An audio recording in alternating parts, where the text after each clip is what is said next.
और बड़ी खबर है, कांग्रेस को झटका देकर बीजेपी में शामिल हो गए हैं जितिन प्रसाद, पूर्व केंद्रीय मंत्री। जी हां, केंद्रीय मंत्री पीयूष गोयल ने उन्हें पार्टी की सदस्यता दिलाई है। बीजेपी दफ्तर में उन्हें ये सदस्यता दिलाई गई। जितिन प्रसाद ने कहा कि बहुत सोच समझकर उन्होंने फैसला लिया है। अगर कोई संस्थागत दल है इस वक्त देश में तो वो है भाजपा। ये बयान दिया जितिन प्रसाद ने और यही कारण बताया इस स्विचिंग का, इस दल बदल का। आपने कांग्रेस छोड़कर बीजेपी में शामिल होने का सबसे बड़ा कारण जो सबसे पहले उन्होंने उल्लेखित किया वो ये था कि भाजपा अकेला संस्थागत दल है जो जनता के लिए यानी जन सरोकार के लिए राजनीति कर रहा है। इसका नेतृत्व मजबूत हाथों में है और वो देश हित में काम कर रहा है। ये कहते हुए पार्टी की सदस्यता ग्रहण की जितिन प्रसाद ने। बहुत बहुत धन्यवाद आदरणीय पीयूष गोयल जी, आपने जो मेरे बारे में जो वक्तव्य रखा। अनिल बलूनी जी, आपका भी धन्यवाद।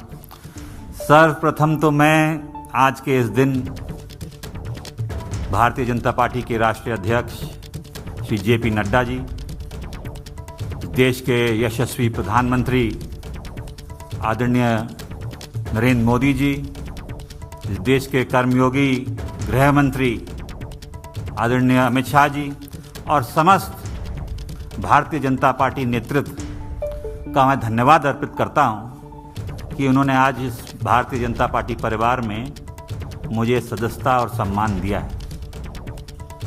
और ये मेरे राजनीतिक जीवन का एक नया अध्याय शुरू हो रहा है।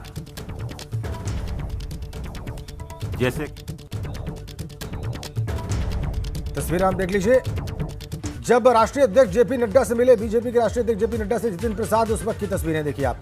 अनिल बलूनी उनके साथ और केंद्रीय मंत्री पीयूष गोयल उनके साथ। इन्हीं दोनों के साथ मुख्यालय पहुंचे वो और सदस्यता उन्होंने बीजेपी की ग्रहण की। लेकिन इस तस्वीर में आप देख लीजिए, बीजेपी के राष्ट्रीय अध्यक्ष के साथ वो मौजूद हैं, उनसे चर्चा कर रहे हैं जेपी नड्डा के साथ। धन्यवाद इससे पहले उन्होंने सार्वजनिक रूप से व्यक्त किया बीजेपी के राष्ट्रीय अध्यक्ष का सम्मान के लिए और बीजेपी की सदस्यता के लिए। तस्वीरें आप देख लीजिए, दिल्ली से लाइव केंद्रीय मंत्री पीयूष गोयल उनके साथ, जो कि प्रेस कॉन्फ्रेंस में भी उनके साथ मौजूद थे। ऐसे बीजेपी में ज्वाइन किया जितिन प्रसाद ने। चलिए अब इसके रिपरकशन समझते हैं, इस बात के मायने समझते हैं, किसको क्या नुकसान है, किसको क्या फायदा है। जाहिर सी बात है, कांग्रेस पार्टी में लंबे समय तक जुड़े रहे जितिन प्रसाद, उससे कई बार केंद्रीय मंत्री बने, 2 बार लोकसभा सांसद बने, तो कांग्रेस पार्टी को तो डैमेज हुआ है। कितना हुआ है ये समझते हैं वीरेश पांडे से। हमारे ब्यूरो चीफ लखनऊ से इस वक्त हमारे साथ सीधा कनेक्ट है। वीरेश, पहले तो यही समझ लेते हैं कि कांग्रेस को डैमेज कितना हुआ है, कितना नुकसान हुआ है और क्या तकलीफ है कांग्रेस पार्टी में इस मूव के बाद। देखिए राजेंद्र, अगर आप बात कर रहे हैं कि कांग्रेस को कितना नुकसान हुआ है तो प्रदेश अध्यक्ष के कार्यालय में मैं मौजूद हूं और प्रदेश अध्यक्ष खुद यहां मौजूद हैं। इनकी आंखों से, इनके तजुर्बे से, इनके नजरिए से ये जानने की कोशिश करेंगे कि जितिन प्रसाद कांग्रेस के लिए कितना महत्व रखते थे या उनके जाने से कांग्रेस पार्टी पर असर पड़ता है या नहीं पड़ता है, क्योंकि प्रदेश अध्यक्ष की कमान अजय लल्लू के पास है। अजय लल्लू स्वयं मेरे साथ मौजूद हैं कांग्रेस के मुख्यालय से। अजय लल्लू जी, जितिन प्रसाद जी के जाने का असर आपकी पार्टी पर पड़ेगा या नहीं पड़ेगा? मैं समझता हूं कि कांग्रेस पार्टी ने जितना उनको मान सम्मान और उनकी पहचान बनाई, कांग्रेस पार्टी ने सांसद बनाया, मंत्री बनाया, उनके परिवार के लोगों को सांसद और मंत्री बनाया, महत्वपूर्ण पदों पर रखा और अभी बंगाल का प्रभारी बनाया था कांग्रेस पार्टी ने। जो मान मर्यादा और सम्मान कांग्रेस पार्टी में मिल गई है, मुझे नहीं लगता कि वो कहीं भी जाएंगे ये मान मर्यादा और सम्मान मिल पाएगी। अभी 2017 में मान मर्यादा और सम्मान की अगर आप बात करेंगे तो असम इसका उदाहरण है। आपकी पार्टी के हेमंत बिश्व शर्मा कभी मुख्यमंत्री नहीं बन पाए, राहुल गांधी के दरवाजे पर गए थे, उन्हें चाय तक नहीं पूछा गया था। भारतीय जनता पार्टी में आए, 5 साल के अंदर असम, गुवाहाटी, पूरे प्रदेश के मुख्यमंत्री बन गए हैं। ये उदाहरण, ये उत्साह लोगों के अंदर आ रहा है कि भारतीय जनता पार्टी में अगर जाएंगे तो उन्हें इस कदर भी सम्मानित किया जाएगा, मुख्यमंत्री बना दिया जाएगा। जिस राहुल गांधी के लिए हेमंत बिश्व शर्मा की कोई कीमत नहीं थी, आज वो असम में मुख्यमंत्री है। मैं समझता हूं कि जो हेमंत जी की बात कर रहे हैं उनकी पहचान पहले किसने बनाई, उनको विधायक किसने बनाया, किस पार्टी ने बनाया था, ये एक पहला सवाल। सबसे बड़ा सवाल कांग्रेस पर यह खड़ा होता है अजय लल्लू जी, सबसे बड़ा सवाल यह खड़ा होता है, या तो आप बोले नहीं तो मेरी सुनिए। जितिन प्रसाद जी को सांसद किसने बनाया? जितिन प्रसाद को पेट्रोलियम मंत्री किसने बनाया? एचआरडी मिनिस्टर किसने बनाया? और पिछले साल 2017 में जो आदमी विधानसभा न जीत पाए, 2019 में लोकसभा न जीत पाए, तब इसमें पार्टी की क्या गलती? पार्टी ने उनको बंगाल का प्रभारी बनाया, वो पार्टी के साथ विश्वासघात नहीं तो और क्या? राहुल गांधी तो अमेठी से हार जाते हैं, तो इसमें पार्टी क्या क्या रह रही? तो मैं तो वही कह रहा हूं, आज पार्टी में है कि नहीं, बने हैं कि नहीं, मजबूती के साथ पार्टी के लिए लड़ रहे हैं कि नहीं लड़ रहे हैं। आज मोदी के खिलाफ, भारतीय जनता पार्टी के भ्रष्टाचार के खिलाफ, कुरीतियों के खिलाफ, कुव्यवस्था के खिलाफ अकेले एक व्यक्ति खड़े हैं जिसका नाम राहुल गांधी है। राहुल गांधी एक व्यक्ति हैं जो खड़े हुए हैं, लेकिन बात यहां सबसे बड़ा सवाल खड़ा होता है प्रियंका गांधी के नेतृत्व पर। प्रियंका गांधी ने जब से कमान उत्तर प्रदेश की संभाली है, ज्योतिरादित्य सिंधिया जो उनके कदम से कदम मिलाकर चलने के लिए उत्तर प्रदेश में मजबूती देने के लिए आए थे, वो साथ छोड़कर चले जाते हैं। जितिन प्रसाद साथ छोड़कर चले जाते हैं। सबसे बड़ा सवाल प्रियंका गांधी के नेतृत्व पर खड़ा होता है। ये सवाल जो आप कर रहे हैं, ये बताइए प्रियंका गांधी जी कब आई स्टेट में? 3 साल हुआ। इसके पहले वो मंत्री थे, इसके पहले वो सांसद थे। उस समय कांग्रेस पार्टी ने उनको सब कुछ दिया, क्यों नहीं? आप ये पार्टी ने अगर सब कुछ दिया है, कांग्रेस पार्टी ने अगर जितिन प्रसाद को सब कुछ दिया है, तो जितिन प्रसाद के खानदान ने भी कांग्रेस पार्टी को दिया है। अजय लल्लू जी भूलना नहीं चाहिए, जितेंद्र प्रसाद ने अपनी पूरा जान दिया है। उनके जो पिताजी थे जितिन प्रसाद के ग्रैंडफादर, वो भी कांग्रेस में रहे। मैं वही तो कह रहा हूं, क्या दिया है? अगर जितिन प्रसाद जी ने 10 साल में एक शाहजहांपुर जनपद में एक विधायक बना दिया हो, बता दीजिए। 10 साल में मंत्री रहे, एक विधायक जिता दिया हो तो बता दीजिए। जो आदमी विधानसभा सत्र में, प्रियंका जी तो अभी आई, बंगाल का प्रभारी बनाया गया। बंगाल में कहां थे?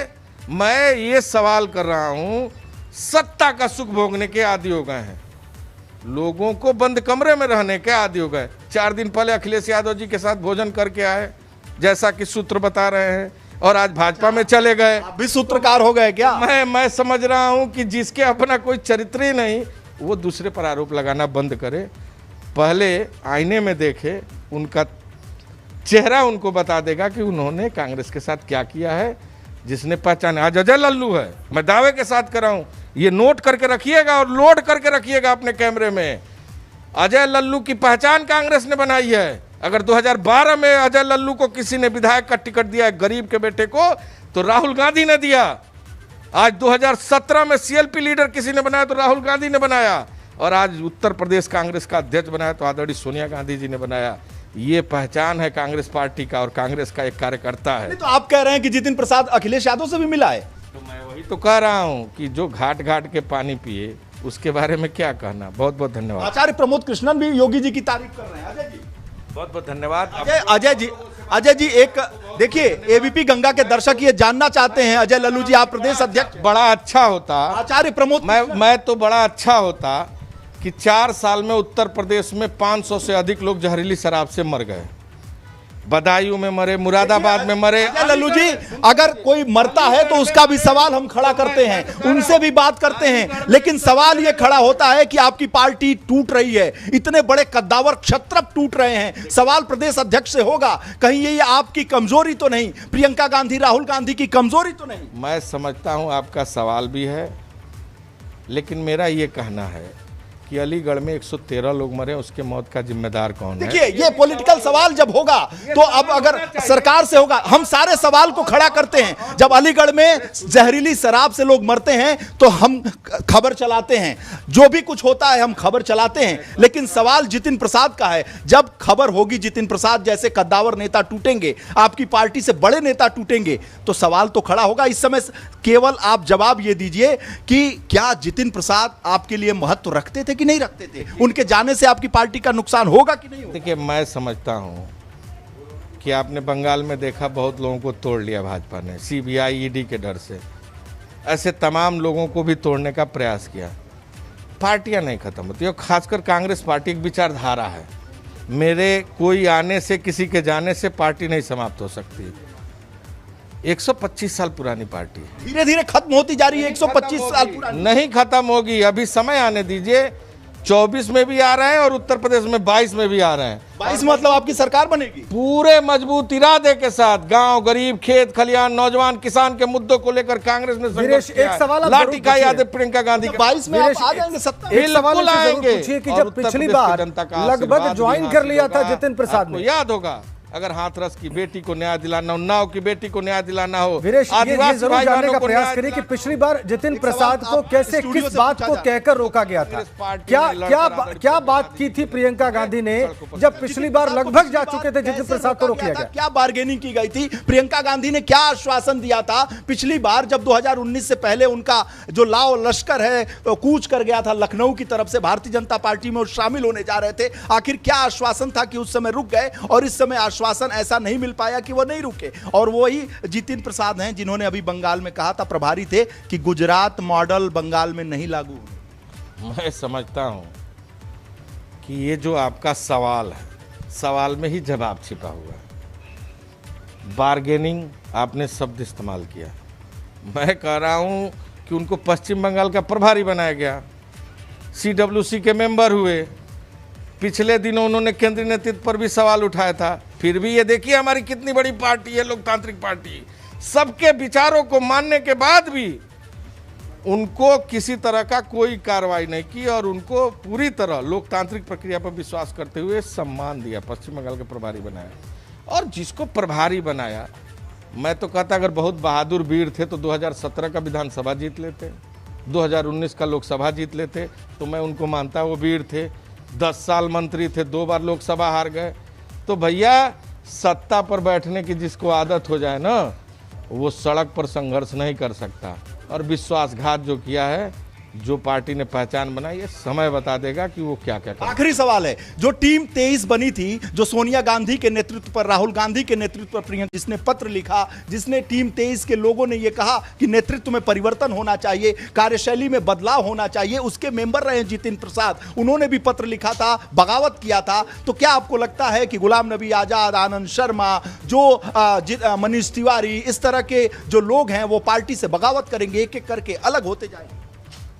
मैं समझता हूं कि कांग्रेस पार्टी सभी की पार्टी है, सभी वर्गों की पार्टी, धर्मों की पार्टी, विचारधारा की पार्टी है, संविधान पर विश्वास करने वाली पार्टी है। और आदरणीय राहुल गांधी के नेतृत्व में देश में उन तमाम विषयों और मुद्दों को लेकर संघर्ष करती रही। राहुल गांधी के नेतृत्व में कि प्रियंका गांधी के? भैया देश में आदरणीय राहुल गांधी के नेतृत्व में और उत्तर प्रदेश में प्रियंका गांधी के नेतृत्व में। चलिए, प्रियंका गांधी के नेतृत्व में याद दिलाना पड़ा और राहुल गांधी के नेतृत्व में पूरे देश में सरकार बनाएगी 2024 में, और 22 में तो उत्तर प्रदेश में ठीक है, 2/3 मेजॉरिटी के साथ कांग्रेस सत्ता में आने जा रही है। जितिन प्रसाद ने यह चूक कर दिया कि कैसे उन्होंने पार्टी बदल दी।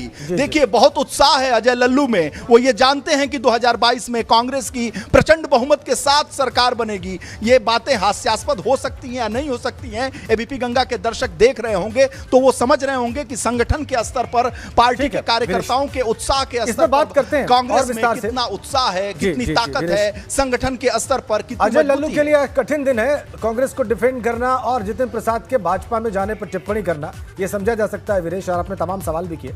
हम और चर्चा करेंगे, हमारे साथ बने रहिए। और खबर इस वक्त की बड़ी यही कि कांग्रेस को झटका देकर बीजेपी में शामिल हो गए जितिन प्रसाद। केंद्रीय मंत्री पीयूष गोयल ने उन्हें पार्टी की सदस्यता दिलाई। बीजेपी दफ्तर में, बीजेपी हेडक्वार्टर्स में बहुत सोच समझकर फैसला लिया, यह कहना था ज्वाइन करने के बाद जितिन प्रसाद का। और उन्होंने यह भी कहा कि कोई संस्थागत दल है देश में तो भाजपा है। और सवाल ये नहीं है आज कि मैं किस दल को छोड़ के आ रहा हूं, मगर सवाल ये है कि किस दल में जा रहा हूं और क्यों जा रहा हूं। ये मैंने पिछले कुछ वर्षों से, 8-10 सालों से महसूस किया है अपने अनुभव में, राजनीतिक जीवन में, लोगों से मिलके, भ्रमण करके देश भर में, कि अगर आज कोई इस देश में असली माने में कोई राजनीतिक दल है, जो संस्थागत इंस्टीट्यूशनल दल है, वो भारतीय जनता पार्टी है। ये कहते हुए, ये बयान देते हुए भारतीय जनता पार्टी ज्वाइन की जितिन प्रसाद ने। ये जो बयान उन्होंने दिया है, जिसको अंडरलाइन किया है कारण को, इस पर चर्चा आने वाले दिनों में जरूर होगी।